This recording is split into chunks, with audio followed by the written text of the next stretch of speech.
Август айында Рәсәйдә дәүләт флагы көне билдәләнә. Башкортстанның спортчылары дәүләт символикаһын дөнья кимәлендә аренаға сыгаруда зур өлеш индерә. Һаумыһыгыз, эфирда интервью студияла Гөлсемә Эштанова. Программабызның кунагы дәүләт йылышы Корылтай рәисе урынбасары, шашка буенча дөнья чемпионы, халыкара гроссмейстер Тамара Танһык-Кожина. Һаумыһыгыз. Һаумыһыгыз. Тамара Михайловна, спортчылар өчен дәүләт флагы ул айрым символикага ия итеп әйтергә мөмкиндер, чөнки сынапта дөнья кимәлендәге аренала дәүләт флагын әгәр дә спортчы күтәрергә өлгәшә икән, бул айрым тойгылар, хис-тойгылар уяталар һәм күңелдә, шулаймы?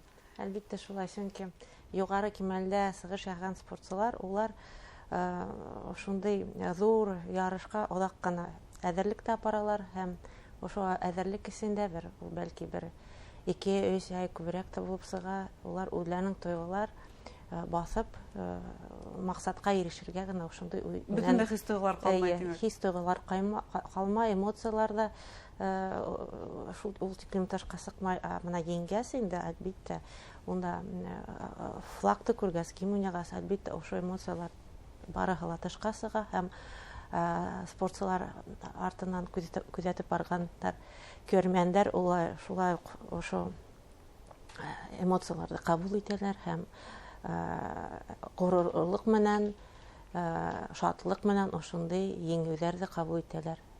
Һәм был көрмәндәр дә, спортчылар да бер тулҡында был ваҡытта тип әйтергә мөмкин. Әгәр дә дәүләт флагы беренсе пьедесталға күтәрелһә, беренсе пьедесталға, әлбиттә, ул ошо тойғолар ул ҡайсаҡта бер көн генә түгел, оҙаҡ ҡына ваҡытҡа һуҙалалар һәм ошо матур эмоциялар, шатлыҡ хистәре, әлбиттә, ошо менән дә спорт ҡәҙерле болельщиклар өсөн һәм ул спорт ярыштары, улар еңеү менән патриотизм, ил өсөн ғорурлыҡ хистәрен кешеләр араһында уяталар.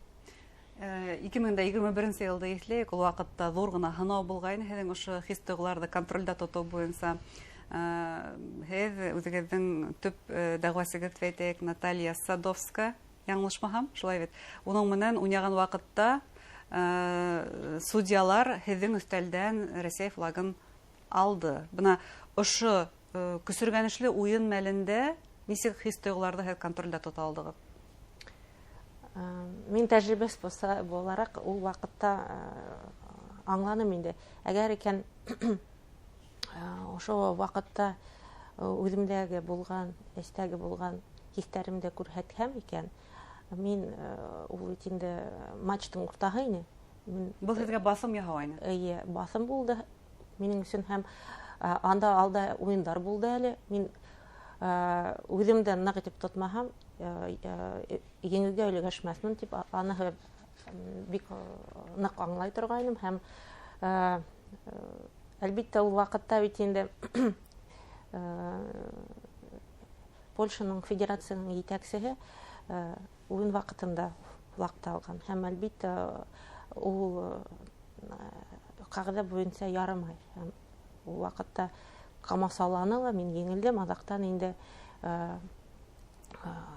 Польшаның спортсылары, етәкселәре, тренерский штаб, улар инде еңдек тип, үҙләрен шулай тип күрһәтеп йөрөнөләр һәм алдағы 5 уйынды, әлбиттә, ул ваҡытта бик ҡыйын булды һәм Рәсәй көйәрмәндәре һәм яҡын кешеләр, улар социаль селтәр буйынса яҡлау һүҙләрен яҙҙылар һәм ошо ситуацияда бик киң резонанслы булды һәм хатта Монголиянан, Китай, Аргентинанан уларның киң мәғлүмәт сараланар, миңә выдержкаларын ебәрә торғайнылар. Теләктәшлек белдерҙе, тимәк. Сөнки әлбиттә ошондай уйын ваҡытында тығылыш бик һирәк була торған хәл һәм шулай ул именно Польшаның спортсаһына өҫтөнлөк бирҙе һәм тағы ла бер йәһәтен ҡарарға кәрәк. Ул бит инде беҙҙең илгә шундай уҡ недружественный шаг булды дөйөм алғанда. Әлбиттә, шуның өсөн ул ваҡытта ошо ситуацияның еңеүсе булып сығырға дело принципа булды. әлбәттә килеп сыкты. Киресенчә мобилизацияларны ясаганда. Киресенчә мобилизация һәм спортчылар улар инде ике төрле спортчылар. Кайсакта ошундый хәлдәр спортчыны мобилизовать итеп куялар. Бар спортчылар уларның теге кайфы төшеп, киресенчә бәлки кайсакта насар да сыгыш яһайлар. Чөнки кеше бит инде ул шул хистәр менән яшәй. Һәм стресс астында бит инде һәрбер кеше, һәрбер организм үзенчә күрһәтә. Шуның өчен төрлесә була, но ул вакыйгала, ул ярышта мин инде еңүче булып чыктым. Без һәм өчен бу яһәттән сын күңелдән горурланабыз, һаман да исләйбез бу вакыйганы һәм шул вакыттан соң байтак кына безнең спортчыларыбыз дәүләт флагы астында сыгыш яһаудан мәхрүм ителде дип әйтәйек. Бына ошо статус уларга нинди психологик басым яһай? Хәзерге вакытта инде ул ситуация үзенең дәвамын тапты, чөнки Олимпия комитетының карары булды.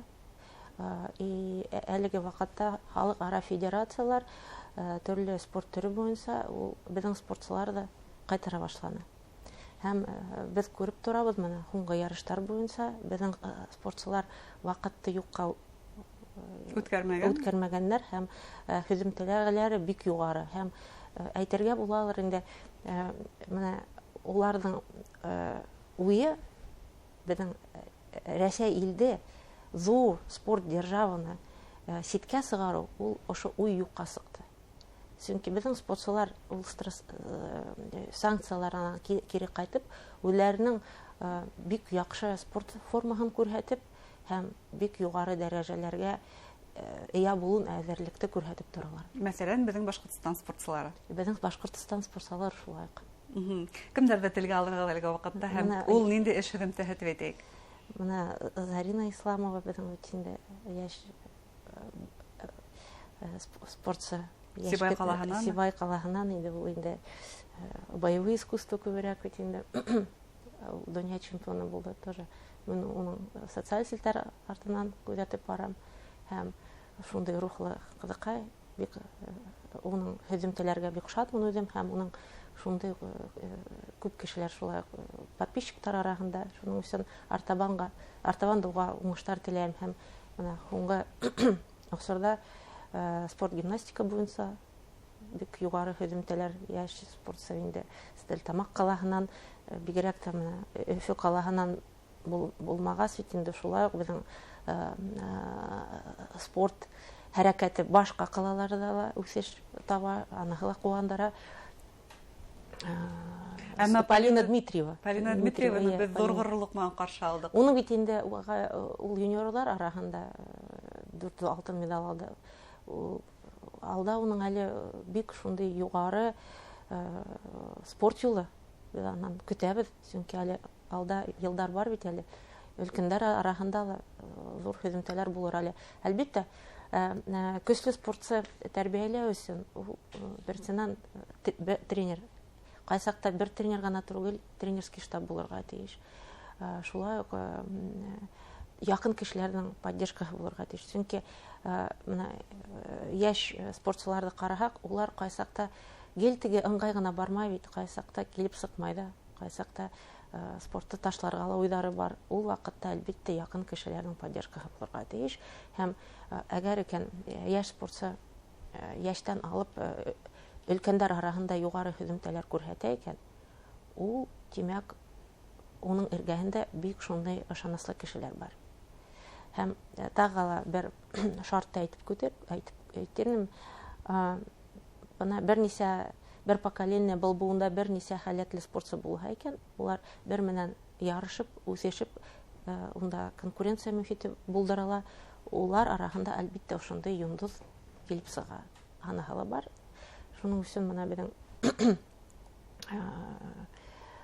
күп кенә спорт объектлар сафка индерелгән һәм әлбәттә хәзер инде икенче, өченче адым анда ошондый конкуренциялы мөхитте тудырырга күбрәк алыгы димәк. Хәләтле яшь спортчылар күбрәк булса икән, улар арасында обязательно үзенең геройы, лидеры булып сыга.